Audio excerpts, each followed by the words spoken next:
Tacoma has a great reputation when it comes to the many marvelous museums we have.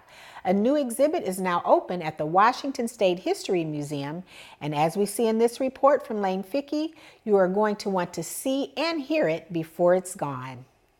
The new exhibit at the Washington State History Museum is all about McNeil Island, which of course is famous for the prison. But the display also features some unique information about that island that you may not be familiar with. McNeil Island, located adjacent to Carr Inlet in Puget Sound, is only 11 miles from downtown Tacoma, but it could have seemed like a lifetime away if you were incarcerated in the prison there. This new exhibit gives an insight into what daily life was like. One of the most amazing things about this exhibition on McNeil Island is that we were able to collect artifacts from throughout the history of the prison, from both folks who worked there and the people who were incarcerated there during various periods in the prison's history.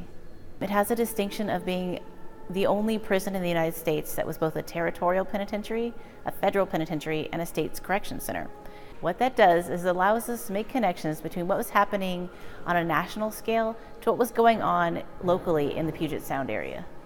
Some notable convicts in American history spent time at McNeil Island, including Charles Manson, who reportedly learned to play the guitar there, and Robert Stroud, who later would become known as the Birdman of Alcatraz.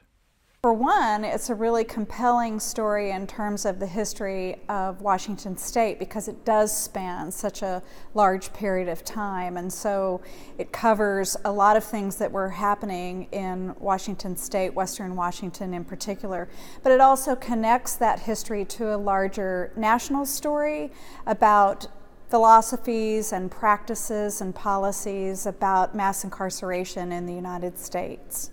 What's unique about this exhibit is that local public radio station KNKX has created a 6-podcast series to go along with the exhibit and also examines the island's history.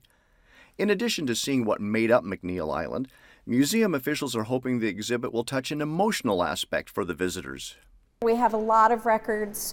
We have a whole wealth of blueprints and logbooks and documents that tell us how McNeil was built, why it was built, all of the things related to the physical facility. But the voices that are often missing are those people who were incarcerated there or the victims of the people. And so we really are encouraging our visitors as they're walking through and listening and reading these stories to think about what voices are actually not present and to think about that in terms of the stories that are embedded here. The McNeil Island exhibit will be on display at the Washington State History Museum through May 26th. For Tacoma Report, I'm Lane Fickey. To find out more information about the McNeil Island exhibit and all of the other offerings you can find at the Washington State History Museum, visit their website.